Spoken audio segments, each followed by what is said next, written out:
দেখছেন ঝটপট সারাদিন। গয়েশপুর জুবলি পার্কের কাছে ছোট প্রাইভেট কার পাল্টি খেয়ে দুর্ঘটনায় চাঞ্চল্য। দীর্ঘদিন ধরে গয়েশপুর রাস্তায় কাজ চলছিল। জুবলি পার্কের সামনে কালভার্ট নির্মাণ করা হচ্ছিল, সেই কারণেই গর্ত করা হয়। সেই গর্তে পড়ে যায় গাড়ি।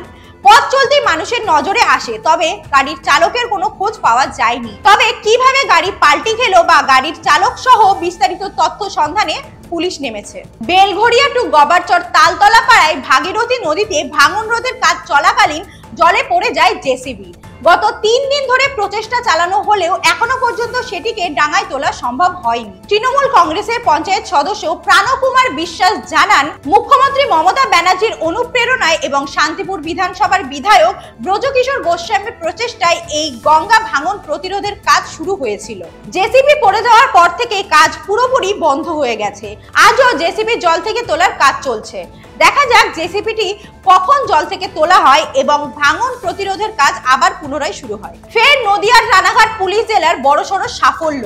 এবার 5 জন বাংলাদেশিকে গ্রেফতার করলো নদিয়ার ধানতলা থানার পুলিশ। পুলিশ সূত্রে খবর, ধৃত 5 বাংলাদেশি অবৈধভাবে ভারতে প্রবেশ করেছিল কিছু মাস আগে। তারা আবার ফের বাংলাদেশে অবৈধভাবে পালিয়ে যাওয়ার চেষ্টা করছিল। গোপন সূত্রে খবর পেয়ে ধানতলা থানার পুলিশ অবৈধভাবে ভারতে প্রবেশ করার অপরাধে 5 বাংলাদেশিকে গ্রেফতার করে। ধৃত 5 বাংলাদেশিকে আজ রানাঘাট আদালতে তোলা হয়েছে বলে পুলিশ সূত্রে খবর। খাবারের লোভ দেখিয়ে 11 বছরের মুখ ও বোধের নাবালিকাকে ধর্ষণের অভিযোগে গ্রেফতার 76 বছরের এক বৃদ্ধ। ঘটনাটি ঘটে নদিয়ার চাকদা থানার তালতা বাগানবাড়ি এলাকায়। পুলিশ সূত্রে জানা গেছে, বৃহস্পতিবার সন্ধ্যাবেলায় ওই নাবালিকাকে খাবারের লোভ দেখিয়ে ডাকে বৃদ্ধ। এরপর কাছেই এক ঝোপের মধ্যে ওই নাবালিকার উপর অত্যাচার করার সময় এলাকার লোক দেখতে পায়। স্থানীয় লোকজন ওই বৃদ্ধকে ধরে ফেলে। ক্ষিপ্ত এলাকাবাসী মারধর করে অভিযুক্তকে। পুলিশে খবর দিলে পুলিশ এসে আটক করে নিয়ে যায়। ধৃতকে গ্রেপ্তার করে শুক্রবার কল্যাণী মহকুমা আদালতে পাঠানো হয়। সময়ের অভাব, রাষ্ট্রপতির সাথে দেখা করব আবেদন জানিয়েও হলো না দেখা। আশাহত আরজিকর নির্যাতিতা নিহত ডাক্তারের বাবা মা। গতকাল আরজিকর হাসপাতালে নির্যাতিতা নিহত তরুণী ডাক্তারের বাবা মা দিল্লি সিবিআই এর সদর দপ্তরে গিয়ে সিবিআই এর ডাইরেক্টরের সাথে দেখা করেন। দেখা করে তাদের সমস্ত অভিযোগগুলো জানান। সিবিআই এর পক্ষ থেকে জানানো হয়, বেশ কিছুদিনের মধ্যেই পুনরায় আরো একটি চার্জশিট আদালতে জমা করা হবে এবং সেখানেই আশা করি আপনাদের সমস্ত প্রশ্নের উত্তর পাবেন। এই ঘটনার সাথে আরো একাধিক ব্যক্তি যদি যুক্ত থাকে তাও চার্জশিটে উল্লেখ করা হবে। মাটি গরম, ড্রেন দিয়ে বেরোচ্ছে ধোঁয়া। কালনায় তীব্র চাঞ্চল্য। নদিয়া সংলগ্ন পূর্ব বর্ধমানের কালনা পৌরসভার অন্তর্গত 6 নম্বর ওয়ার্ডের একটি এলাকায় হঠাৎ দেখা গেল ড্রেনের জল দিয়ে ধোঁয়া বেরোচ্ছে। ড্রেনের ওপরের বেশ কিছু অংশ গরম হয়ে গেছে। এলাকাবাসীদের মধ্যে আতঙ্ক ছড়ায়। খড়দা পুরসভায় 2 নম্বর ওয়ার্ডের এলপি কলোনিতে এক গৃহবধূর ওপর অ্যাসিড হামলায় আটক প্রতিবেশী ভাড়াটিয়া যুবক। স্থানীয় সূত্রে জানা গেছে, স্থানীয় অলোক দাসের বাড়িতে ভাড়া থাকেন 2টি পরিবার।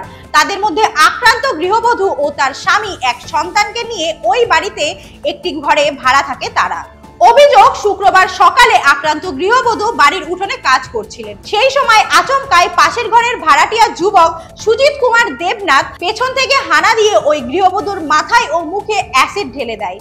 তৎক্ষণাৎ ওই গৃহবধূকে চিকিৎসার জন্য ব্যারাকপুর BN বোস মহকুমা হাসপাতালে নিয়ে যাওয়া হয়। ঘটনায় আক্রান্ত গৃহবধূর স্বামী রহরা থানায় অভিযোগ দায়ের করেন। সেই অভিযোগের ভিত্তিতেই পুলিশ অভিযুক্ত প্রতিবেশী ভাড়াটিয়া সুজিত কুমার দেবনাথকে আটক করেছে। এবার কুণালের নেতৃত্বে চাকরি প্রার্থীদের হাইকোর্ট চলো, মামলার ফাঁসে আটকে চাকরি।